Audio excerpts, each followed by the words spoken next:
Well, it's amazing to think that here we are. We've arrived now at the end of our virtual event, Trailblazer Summit. This is our closing session. Welcome. Thank you for joining us. Thank you for participating throughout these last couple of days. We have some of our speakers here with us. We're going to bring on live in just a minute, but I want to kind of go through and recap just a little bit. We've covered a lot of ground. You've heard from a lot of different examples. I do want to point out a few other examples. Obviously, I could have interviewed a lot of different show organizers for this event. I wanted to keep it simple. I want to keep it streamlined. Some other examples, though, that I've seen of some interesting things that some shows are doing. High Point, which is the furniture market in North Carolina, they're doing what they call High Point at Home, which I believe they've done 3 weeks of it. So they've been doing weekly webinars, happy hours. They do like live social media every day where they go on and kind of give highlights of the day, and then they do a weekly recap. And they're highlighting in each one of those videos, they're highlighting different exhibitors. So that's another approach that you can take. They're also offering 3D virtual tours because, again, it's furniture market. Most of them have showrooms located somewhere around the country. And so they're going in kind of like the Google Street View, where you can go and kind of see virtually, take a tour and spin around and walk through. So that's kind of what they're offering for some of that. But it could easily be an in-booth tour done that way as well. So that's an idea. I've seen another show that was geared specifically towards media, and I'm not really sure. I think this might actually even be a first-time show. So, but they have it where the exhibitors are focused on meeting the media instead of having attendees there. Our local home show here in Kansas City, they did a virtual home show, and since again it was consumer focused, they had they used Facebook Live for a lot of their videos. So they had like local chefs doing recipes. They had and some of the local DJs as well. They had doing some recipes and cooking from their home kitchens. They had DIY videos on, home projects, things to do. They actually did some exhibitor interview videos. One of the most interesting that I watched, they had the local guy from 1-800-GOT-JUNK, and he talked about some of the interesting things that they've picked up over the years. So there's a lot of different ways. I hope that you're seeing there's a lot of different things that you can do and a lot of ways you can connect. I want you to go ahead in the comments, whether you're watching us on YouTube or Facebook, or if you're in the Summit page, go ahead and leave your aha moments or questions in the comments area, and we'll bring those up. But I want to bring on, we've got several different people. Actually, we have the entire PersonaFest team here. We have Rich and Teresa and Aaron. So they're all joining us live. So hi, guys. Thanks for stepping in on the closing session. Hi, everyone. Great to be here. Thanks for having us. Thank you for having us. Oh, thank you. Thank you. Yeah, and we just watched your session earlier today and heard all of your story. But why don't you go ahead and just share, because, as people know that we did these interviews in advance. So kind of give us a little bit more. What other insights have you gotten since we did our interview? Any other feedback that you've been hearing from some of your attendees or your sponsors that you had involved? Yeah, we actually conducted our post PersonaFest survey out to those attendees and had a tremendous amount of feedback come back to us on things they liked about the show, things they might change if we do it again in the virtual environment. And then we asked the question if you would be willing to participate in a virtual event in the future. And by and large, the large majority said yes.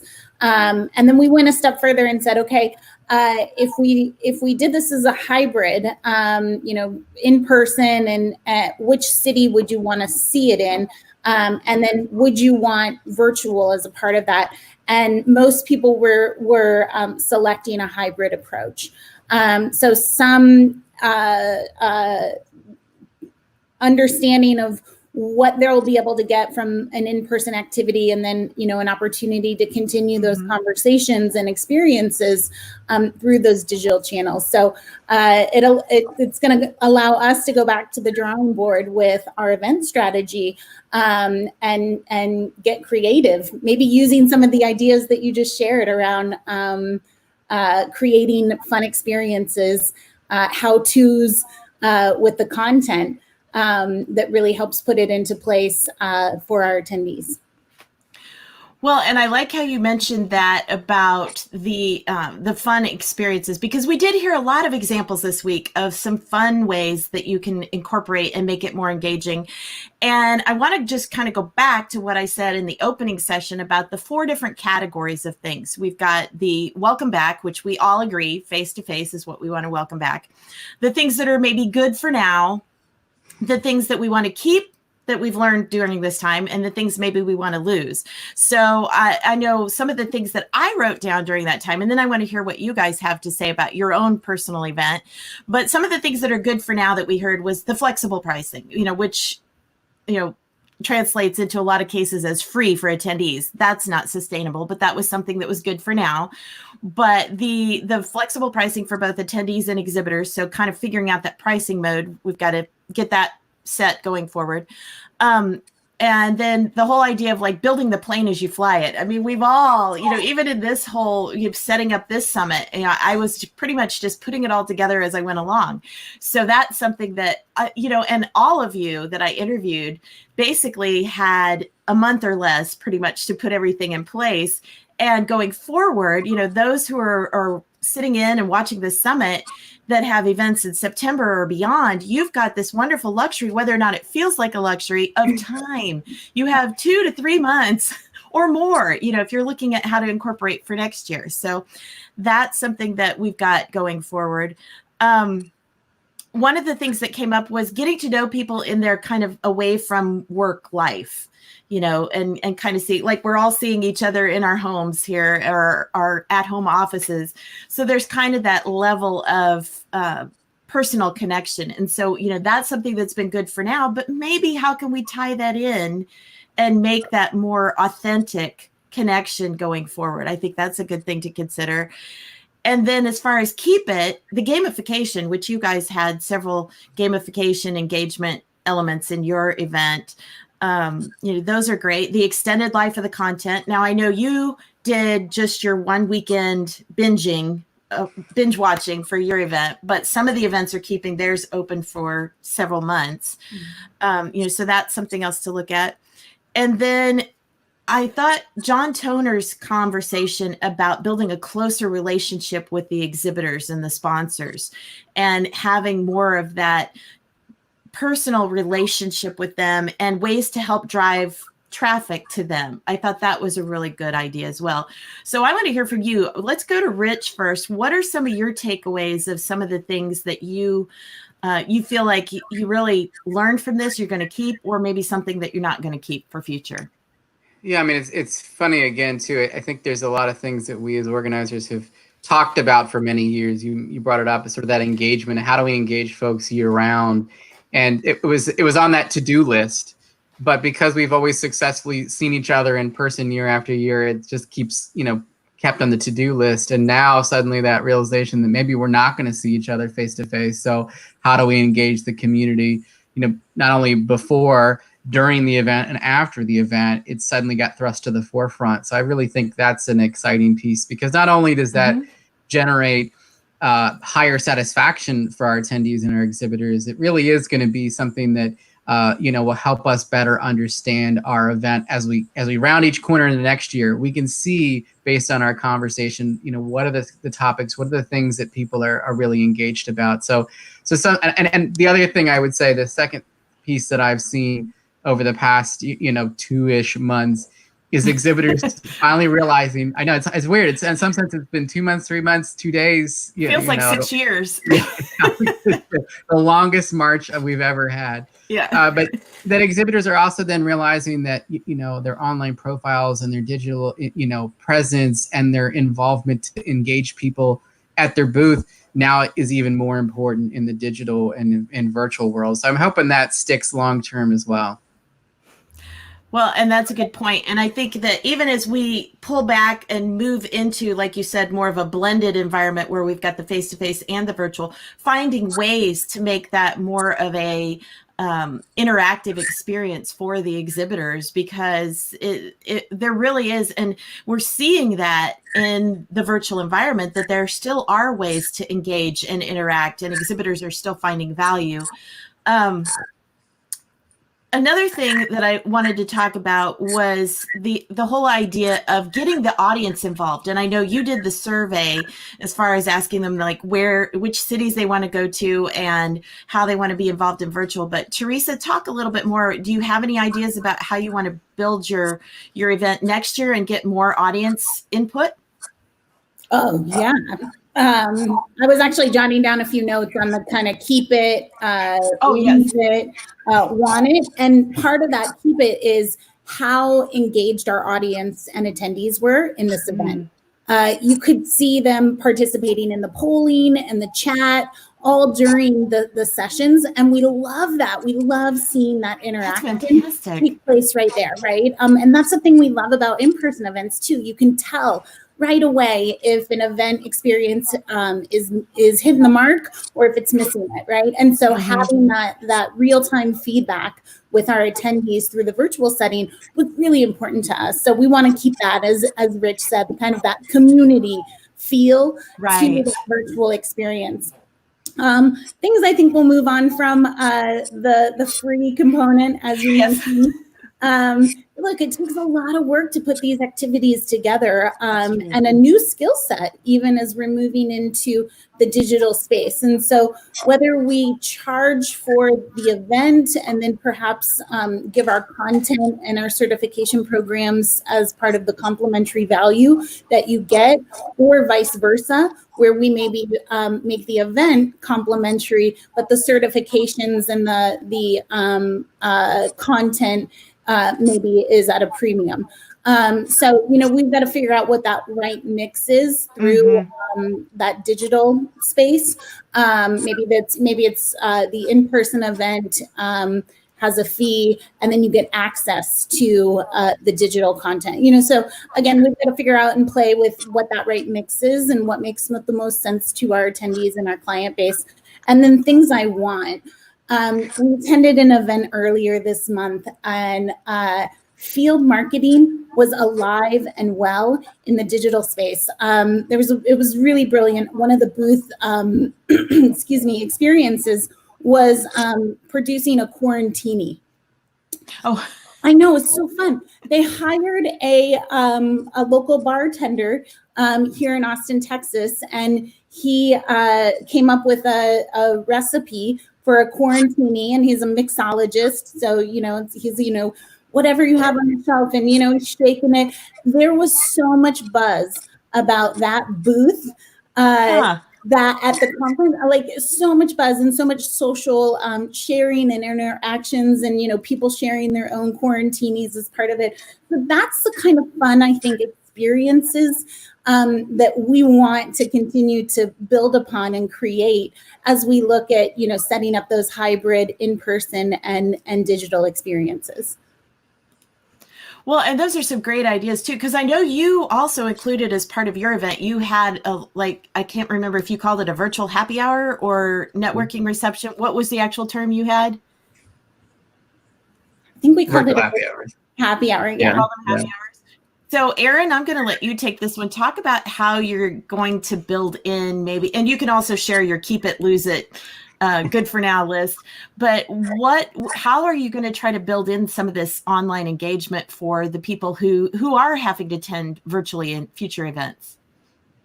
Yeah, so I think one of the things that I know Rich touched on already is how do we extend that engagement past the days of the event. And that's something that we've been talking about from events that either we've sponsored at previously or Persona Fest that we host each year.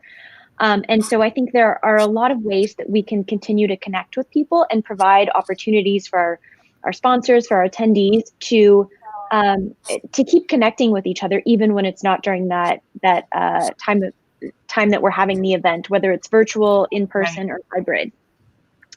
And I did want to touch a little bit on the happy hour roundtables that we had, because those were one of my favorite parts of our event that we did at Persona Fest, because, you can only attend so many sessions during the day. And it's nice to be able, at the end of the day, we had everyone get together. They brought their favorite drink, and we were talking about, our favorite local brews, or what kind of wine you liked, and then just asked each other questions. And we got to know a lot of our attendees that we would get to hang out with after the conference, and get to know face to face, that it's harder to do in a virtual setting. And so I think those happy hour, that informal dialogue exchange is really important in being able to replicate that virtually.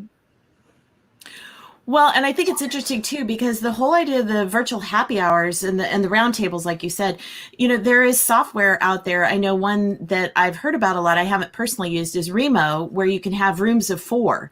And people can kind of like speed networking. They can hop from one room to another.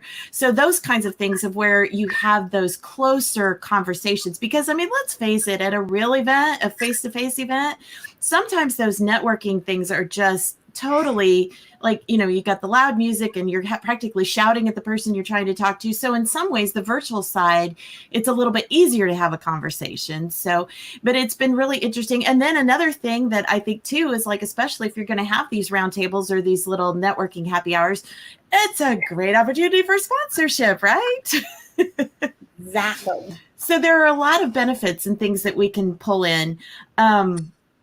I think another thing that several sessions we touched on was about the ability to have a lot more data and analytics and be able to see a lot more about what your attendees are doing and how they're interacting.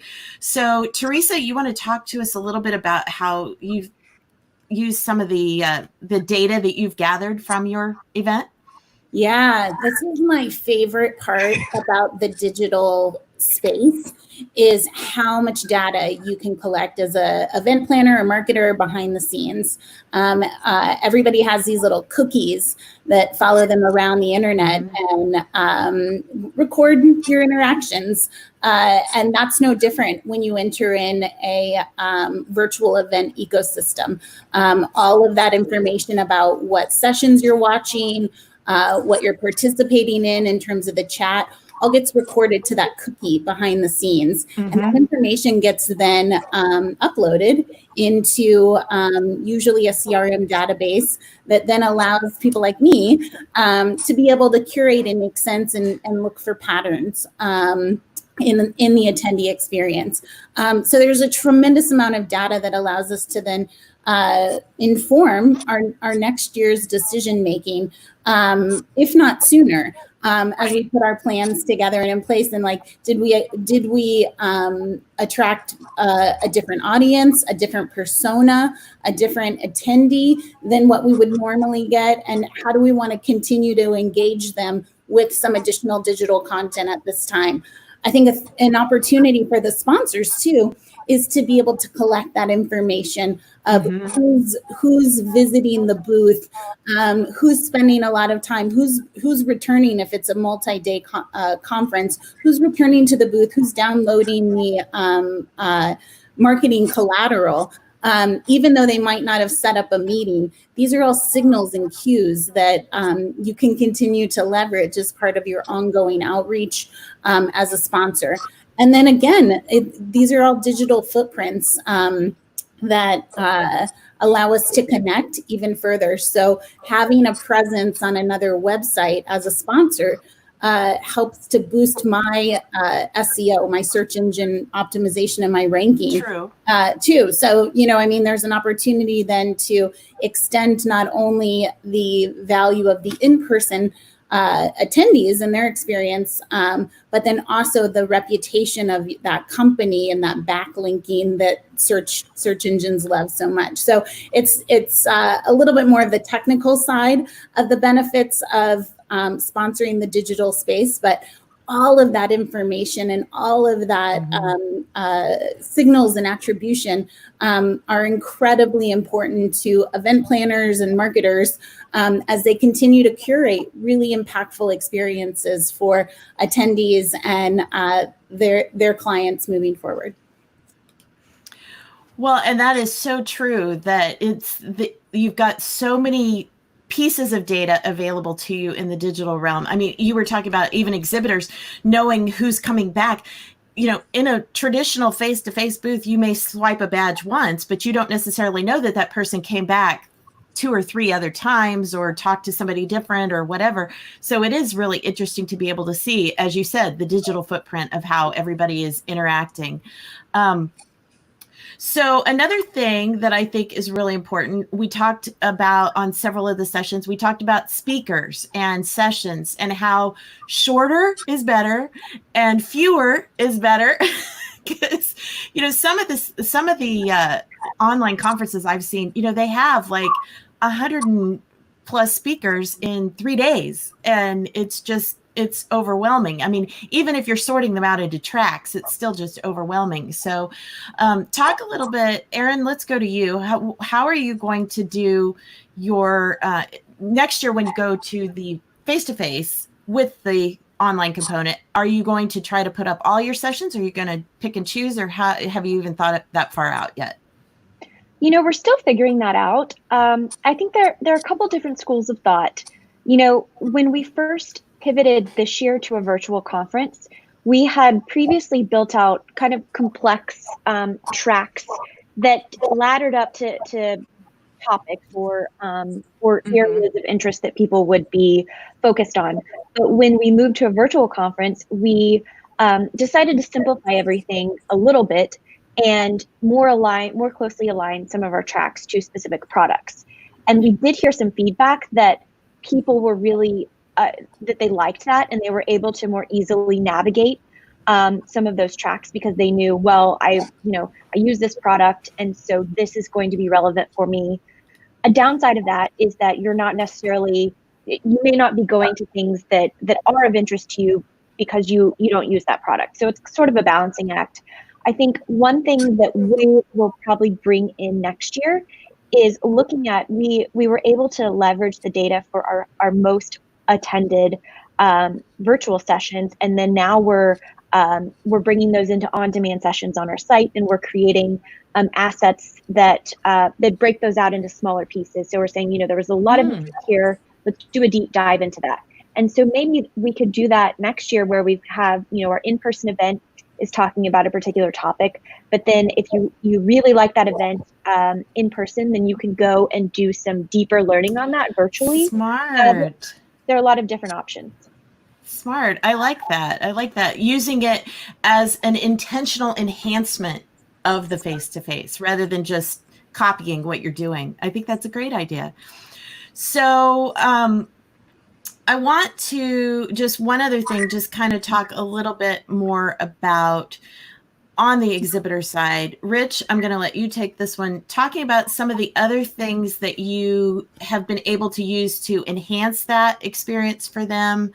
I know you did some sponsored sessions, or how did you do that, and how are you going to do things differently with your exhibitors going forward? Well, I mean, I think that's the thing is that, we have to look at, when you start to, sort of repackage content in the virtual world, what makes the most sense for those exhibitors and sponsors, because oftentimes, they want to be attached to thought leadership. So, looking at those, intros or things like that, could lead up to those sessions, finding, going back to the data, where were our high spots in the day in terms of engagement? Well, then that's probably what we should monetize the highest of when we insert something sponsor related.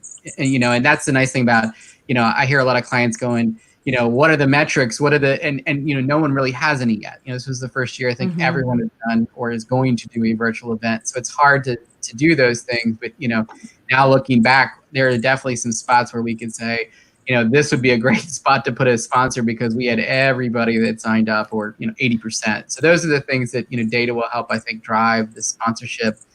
One of the things too, Teresa sort of mentioned it, but the three of us were in a virtual event a couple of weeks ago, and that was another thing I would encourage everyone, and I'm glad folks have joined your virtual event, because being an attendee as a planner changes your perspective again, because True. You're going through the process just as you would your own attendee, and I certainly learned a lot and had a new perspective being an attendee at a virtual event last week and looking at those opportunities. So that's the other thing. And the only other piece that I would add that I really see is our job to educate our sponsors and exhibitors and our attendees about the experience of a virtual event, because most at this point have not attended one or not exhibited one, whatever that may be in your platform. Is, I mean, your FAQs suddenly, I feel like we've all kind of scrapped those in a way, because everyone pretty much knows, show up to the convention center, get your badge, wander the room, play the mobile app.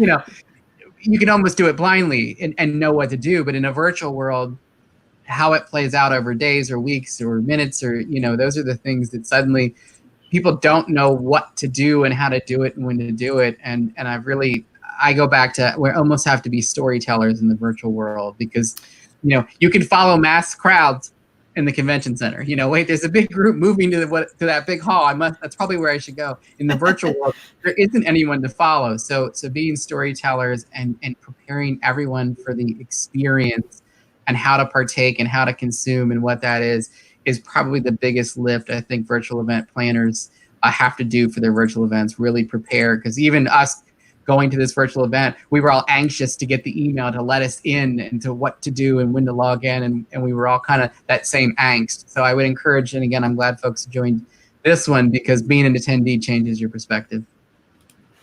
Well, thank you, Rich, for that. And I definitely agree that being an attendee, you get to see things with different eyes. And I love how you pointed out about telling a story, because I think that's one thing. And that's what I really wanted to do with this summit, was give each of you, each event, the opportunity to tell their story. And I've loved how several of you have mentioned that word as we did the interviews. It's like, thanks for letting us share our story, because that is, I think, the best way to connect in the virtual world, is to feel like you really are watching a story unfold. And so that's why I really appreciate all of you stepping in and participating and being one of our trailblazers and sharing your story, because it really is, I think that, people are going to get so much value, and talking about the long-term effects. I mean, the summit is ending now, but we're going to have the replays available through the end of June. And then after that, I'll archive them in the Exhibit Marketers Cafe members area. So they're not going to just go away. So people have the opportunity to come back if they missed a session, or watch, sessions again or whatever. I do want to point out just a few little things. Remind everybody, if you haven't already clicked to download the virtual event toolkit, just some checklists I've got in there, some virtual event basics, things that I put together. I said in the opening session, I am the queen of checklists. So I have created checklists for everything. So virtual event checklist, session planning checklist, guest speaker tips, which is what you all received as our guests on this summit. So these are some of the tips that I put out that are good for guests. Because, as we also learned, a lot of speakers have never presented in this platform. So you're talking about those FAQs. And then some creative ways to create engagement. So that is all available in the virtual event toolkit. Also want to remind everybody watching that one person attending the summit will receive a free consultation for your virtual event coming up. So I will be working with you on that. You'll get an email if your name, and nobody can accuse me of playing favorites. The software will pick it. So it's not up to me, but everybody else has the opportunity, and you'll have a link in your recap email later that you can have 20% off of a consultation with me if you choose to do that for your event. So, I just want to end by giving some thoughts, some highlights from the event. And first of all, Rich, I had a quote from you, but for some reason I could not get your graphic to show. So I'm just going to read your quote. You can't take what you did in the in-person event and just plop it into virtual and think it's going to work. And Rich, you have a phrase I love, plop and drop. Plop and drop. You have to really re-envision some of these things. And I think that's one of the keys that people need to keep in mind is, like you said, you have to do it intentionally. So moving over to some of our other quotes. So we've got a quote here. Oops. Let me take this down. All right. So we've got a quote from Sean Murphy at the Arizona Dental Association. Are you going to do a virtual meeting that is really a value add either for your members or your bottom line budget? Because at the end of the day, if it's not helping retain members, if it's not giving them some sort of value, if it's not bringing in money for the association, you've got to ask yourself why you're doing it. And again, it's got to be a win-win for you and your attendees and your exhibitors. So everybody needs to be a part of the solution. From Elena Grant at Coverings Connected, she said, not only can we provide this content to our loyal audience of people that were planning on attending the show, but it's also a way to reach out to people that may not have been able to come to the show for several reasons. And I know that's one thing we've heard repeatedly from the team at PersonaFest as well, is that how many people you reached outside of your traditional face-to-face attendance. All right, then from Daniel McKinnon at Modex 365, he said, we think this is what the future is going to look like. Live events will not go away, but we need to find things that can provide additional value and add on and support live events, because it's from here on, it's going to be a blended world. We've always got to consider the virtual element going forward. And last but not least, from John Toner, when we come out of this, all of us, and get back to the in-person experience, we're going to be designing better footprints. We're going to be designing better show floor traffic. And I think that's definitely something that we've all learned, is that there are lessons to learn, talking about our keep it, lose it, what's good for now, what not to take forward. We've all learned some very valuable lessons. You all have learned it in person, on the street, so to speak, but you're helping to share some of those things with people who, haven't yet taken their event virtual. So I just want to open up one final thought. Anybody, anything that you want to share, and, some final thoughts for the people that are yet to follow in your shoes? I'll jump in real first. I say that, everyone is in it together. John sort of mentioned it, and ironically, John called me just 2 days ago, and I think we're all looking to feel that, we're all figuring out together, and everyone's learning as we go, and I think there's some leeway both from our attendees and exhibitors and sponsors to learn together and make sure that we grow from it, and I think really that's our end goal, is when we come out of this, which we will probably be better, and that's exciting. And if we don't learn from this, and then shame on us. But I really think we're going to be stronger in the long run. So, it's not fun to be in it, but I think in the end, we will be satisfied with the new result that comes from this. True. Anybody else want to hop in on that? Yeah, I can go next. Okay. I think we're all craving connection right now when we're, not in the offices. We can't be with our friends and family. And I think that one of the things that I have really enjoyed in these attending virtual events and seeing people's homes is some of the authentic and personal connections of, seeing people's kids and their pets, and how can we bring those personal connections into this virtual setting is, I think, something that will come out of this and that we'll think about going forward. And I think it's different than how, we've been able to connect traditionally, that there are new ways of sharing pieces of ourselves that you don't always bring to the office or to the conference. Well, and it'll be interesting too, going back to the face-to-face, now that we've had this opportunity to connect with each other on a more personal level, we're going to all feel like maybe we know each other so much better when we do meet in person. So it'll be kind of interesting to see how that dynamic might change going forward. Teresa, do you have some final thoughts for us? Yeah, I would just say, take this moment in time and embrace it. Very rarely in your career do you have an opportunity to rewrite the playbook for an industry. And so this is really an opportunity to take this constraint and turn it into creativity and perhaps a career catalyst moment for you. So don't look at it as a negative. Look at it as an opportunity to change the trajectory of your organization and perhaps an entire industry, and embrace it. on that fantastic note, I think we're gonna just wrap it up. So thank you so much. That is so good. I love that. Let's reinvent and all work together to make this industry better going forward. I love it. Thank you all so much for participating, not only in your session, but also being a part of our closing session as well. And thank you to everyone who has joined us over these last 2 days and been a part of this virtual event Trailblazer Summit. I've wanted to do an online summit for 2 or 3 years now and kept saying I just didn't have time, and now I put it together in about a month. So it's been a fun ride for me, and I really appreciate every single person who's been involved in this process. And please keep us updated. Let us know not only what you do at PersonaFest, but those of you who are watching, I want to hear how you take what you've learned from this summit and use it moving forward for your event. Because remember, our job as event organizers is to provide ways for people to create meaningful interactions and build authentic relationships. And I think you've definitely seen that in the virtual space, that is still a possibility. So best wishes to everyone. Again, thank you for being a part of this event, and we will look forward to seeing you in person one of these days.